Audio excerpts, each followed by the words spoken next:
Hello, how you doing, Cowboy Jim?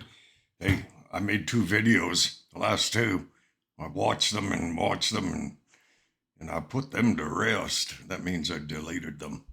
They were terrible, absolutely terrible. Anyways, I thought I would show you what a herd of wild horses looks like or look like here in, oh gee, not sure what that happened. Oh, I see. Anyways, there are about 10 altogether. A really exceptional stallion and some decent looking mares. And, and the trauma associated with wild horses in the wild is there's no one there to give them worm medicine. And so the mares looked pretty gutty, and and it used to be that people down around Carstairs West towards Cremona and Old Sundry that they would go out in the mountains and catch wild horses, and they would pick the best of them, and the rest they wouldn't turn out. They would send down to Fort Macleod to make a European trip for them where they eat horse flesh.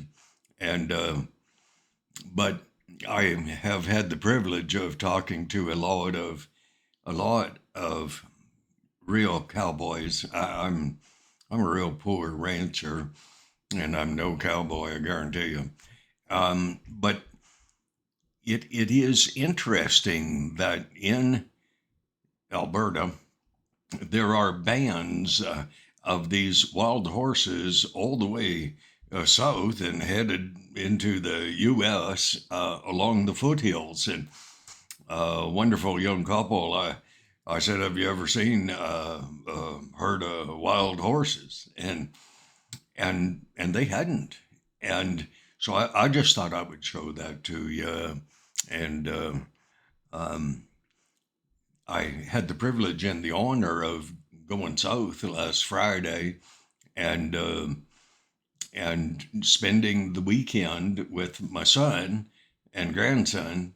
And my son's lady came out on Saturday night after she was done work, and we sat around the campfire and talked a lot. Um, and it was a joy. And I have more pictures on here. I really have a hard time holding the camera or holding my phone. Someone shall we say steady, and of course, then I can't bless it see the silly things either unless I have my glasses on. But there's a scripture. Of course, everything that I do has a scripture associated with it, and I'll try to pick one here and show you. Um, oh, gee. Okay, there. Rather a challenge for me to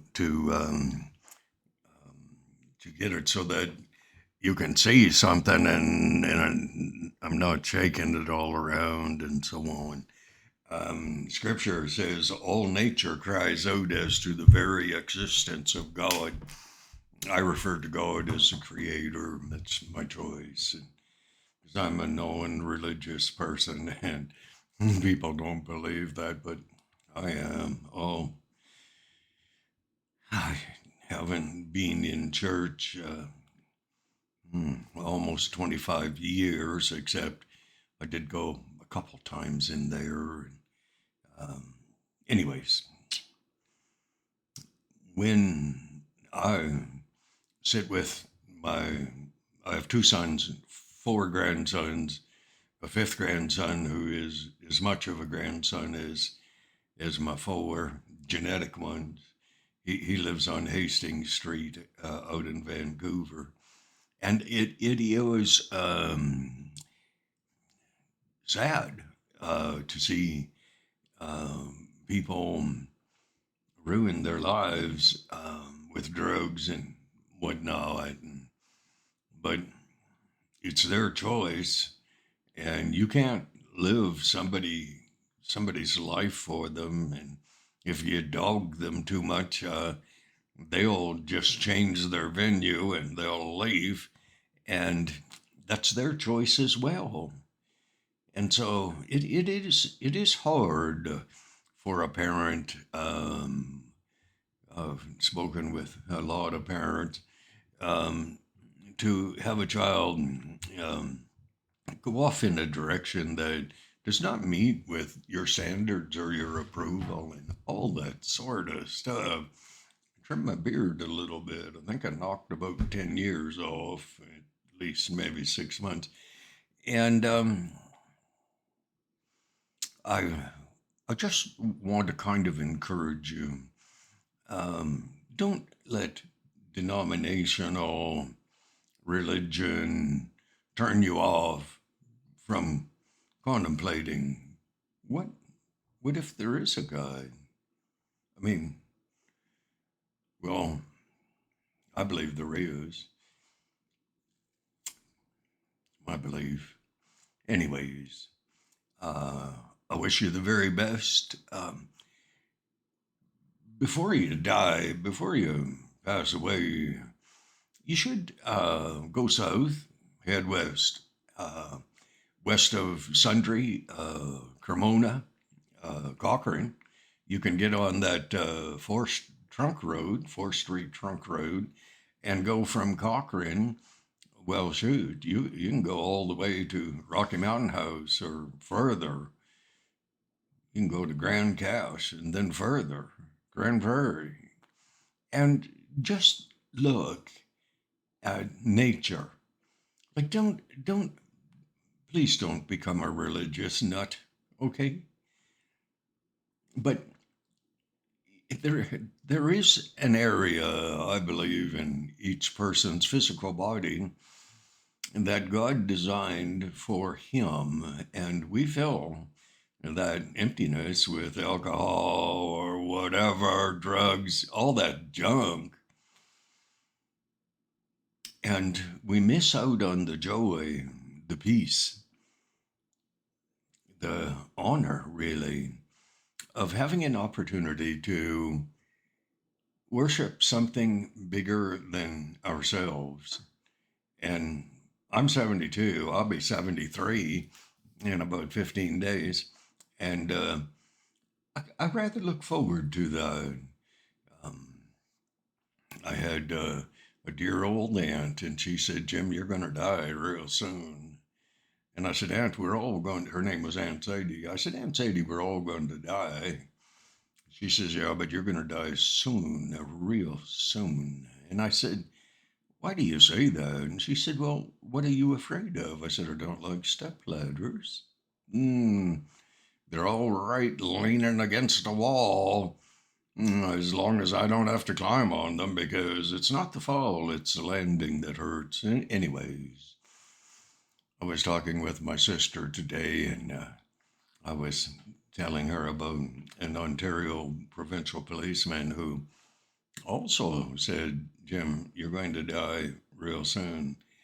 And and he was my judo instructor, my sensei, and he was about 6 foot 2 or 3, real skinny. Oh, hard to fight because he was so skinny, and you would almost have to lift him right off his feet in order to get him swinging down to the mat. It was terrible, but anyways, he he said, "Jim, I'm going to have to teach you how to fight with your hands, because you don't seem to be afraid of much. Listen, there's a scriptural well, there's a scripture. It says the steps of a good man are ordered by the Lord, and I have always maintained that I am going to live until the day I die.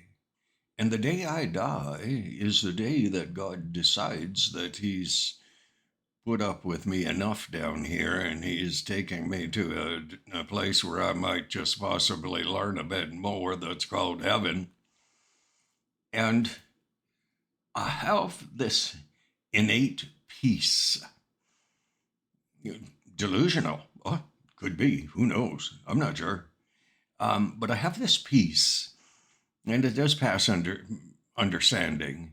It's beyond understanding, but it's a peace that I can do nothing to prolong my life here on earth. So why should I worry about it?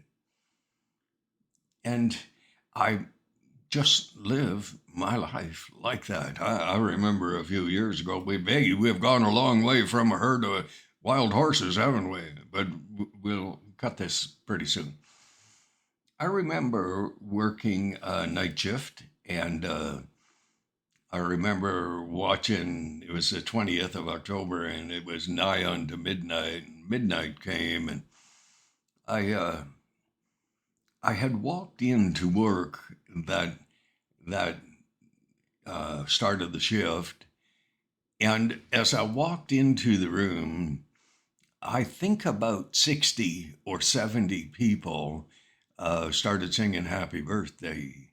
And I thought, you know, you want to be very careful when everyone speaks well of you because, not everybody likes everybody. And there's a song, and two brothers sing, and they say in the song, I'm not for everyone. Well, I would like to be for everyone, but I'm not because I'm just rough, rugged. I'm just me, no pretense. And I try to be me, the same as you see here.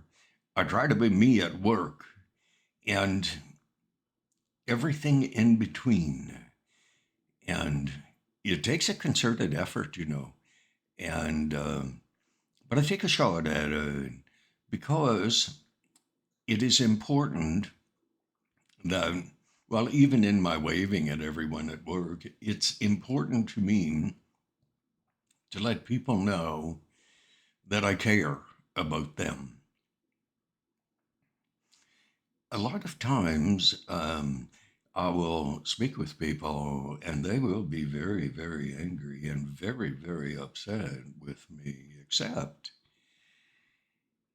in my simplicity, people look past my looking like a street person. Quite often, they will get over that shock, and then we can commune, talk, share. I listen. Well, it's a good place to start. Okay, 14 minutes roughly. Take a drive. Take a drive out in the mountains. Find a band, herd. They're not too big, 10, 15 maybe, but a band of wild horses, and watch those critters because there are some beautiful horses out there. And there are horses they've never seen a farrier, they've never had their feet trimmed, their longevity isn't that long.